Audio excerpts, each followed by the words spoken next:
Good evening, sir. Thanks very much for your time. Well, before we get to what's going to happen tomorrow and, of course, beyond, I would imagine that perhaps not as thoroughly as you would have wanted to do, but you must have had a moment to reflect. If anything, the speech of the Chief Electoral Officer on Saturday evening would have come out of that process. Sure, Vuyo. Yes, we took a moment of reflection, but not as thorough as you indicate. But you already know the areas in which we must occasion improvements. The electoral landscape has changed. We must keep up with the time. The more the parties, it was expected that out of the 14,000 candidates that stood to lose seat, the voice of those that lost would at some point drown out the good work that was done on the overall. Do you think that's what happened? That's what happened, but also we had isolated instances of failure in one of our security features, which was the indelible ink. Mm-hmm. Any thoughts about how you're going to deal with that particular problem? We have asked the CSIR to test a sample of the inks that we've used. We have preliminary finding already. We know what it is that we need to do. What is it? We had increased the content, the chemical content in the ink to make it more stronger, to increase its indelibility. Mm-hmm. That was achieved. However, in some of the samples, it appears that the ink had not dissolved as well as it ought to have, making it to have big particles that made it easier for people to remove. So it did not aid in fast bonding. And even when it had dried up, people found it easy to remove because the bonding process was not as effective as the ink that we've used previously and the ink that we used in the majority of voting stations. Would that be the only part from where the IEC sits where you need to improve your own processes? No, certainly. We have to look at the entire universe to see where we could bring in new things. But for this election, the challenge was related mostly to the indelible ink, which is one in a basket of security features. And with regard to problems that you believe had nothing to do with you, but were brought to you by other players and stakeholders, what would those be?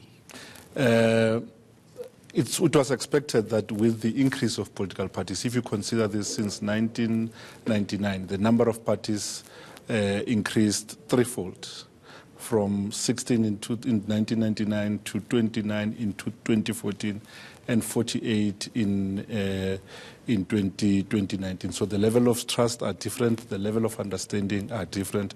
But we had, even before the election, at huge cost to the taxpayer, had workshops with all political parties that are registered and those who had indicated their intention to participate in this election, to bring them up to speed so that they had the same level of understanding as those parties that are already represented in Parliament. So that calls for a different model, maybe a modular engagement with political parties on an ongoing basis and not leave it closer to an election period. Was it really their lack of understanding of the electoral process, or was it not simply a refusal to accept defeat? I suppose it was a combination, but on our part, we want to err on the side of those political parties and say maybe it was mostly the lack of understanding of the processes. Interesting that once some started getting seats, the demeanor changed from hostility to acceptance of the outcomes. Mm-hmm. And speaking of which, what do you do with the money that many of them have lost, those who couldn't make it? Contrary to popular belief, this is not a revenue generation on the part of the Electoral Commission. The money that the parties forfeit, they do not forfeit to us, they forfeit to the National Treasury. So the money doesn't come to us. Doesn't even come to you? It doesn't even come to us. We hold it just as a deposit, and after the elections, we refund those that made it, who got a seat, and the rest we hand over to the National Treasury.